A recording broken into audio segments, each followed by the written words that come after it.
Hello বন্ধুরা, আজকে ভিডিওটিতে দেখতে পাবেন যে টমেটো দিয়ে ইলিশ মাছ রান্নার রেসিপি। তো প্রথমেই তেল দিয়ে দিচ্ছি, তেলটা গরম করে নিচ্ছি। আপনারা যারা মেসে থাকেন কিংবা ব্যাচেলর আছেন তারা চাইলে এই রেসিপিটি ট্রাই করতে পারেন, কারণ খুব অল্প সময়ের মধ্যে মজাদার এবং সুস্বাদু ইলিশ মাছ রান্নার রেসিপি।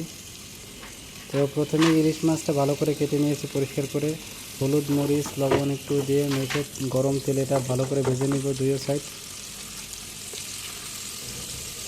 তো আপনারা কে কোথা থেকে ভিডিওটি দেখছেন অবশ্যই আমার কমেন্ট করে জানাবেন। আর এটা সাধারণত ব্যাচেলারদের জন্য, ব্যাচেলাররা চাইলে খুব দ্রুত সময়ের মধ্যে ইলিশ মাছ রান্না করতে পারবেন। যারা রান্না করে খান তারা। দেখুন মাছটি ভালো করে ভাজতেছি। এরপরে মোটামুটি 10 থেকে 15 মিনিট ধরে ভাজার পরে মাছটা হয়ে গেছে। এরপরে উল্টিয়ে দিচ্ছি এপিট ওপিট করে।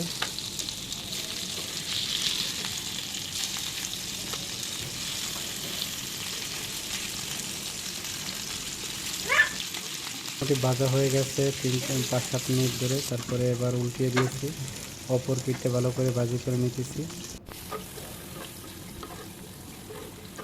মাছটা ভাজি হয়ে গেছে, এরপরে পেঁয়াজটা ভালো করে ভেজে নিচ্ছি।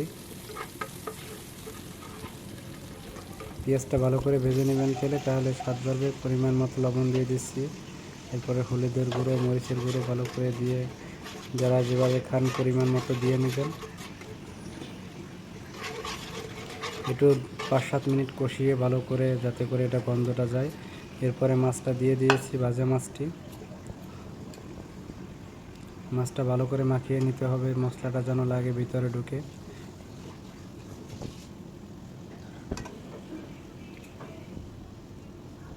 এরপরে টমেটোটা স্লাইস করে কাটা আছে, এবার দিয়ে দিচ্ছি। এটি দিয়ে 5-7 মিনিট ঢেকে রাখবো।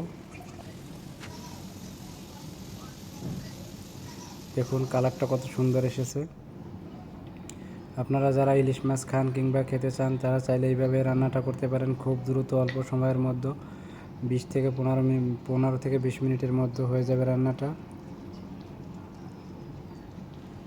তো ভিডিওটি কে কোথা থেকে দেখছেন অবশ্যই কমেন্ট করে জানাবেন। এই যে রান্নাটা হয়ে গেছে, একটা ভাব এসেছে। দেখুন কালারটা কত সুন্দর এসেছে দেখতে।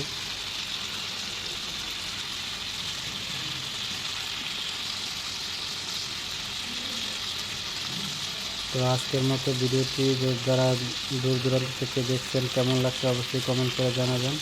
সবাইকে অসংখ্য ধন্যবাদ। সবাই ভালো থাকবেন। আল্লাহ হাফেজ।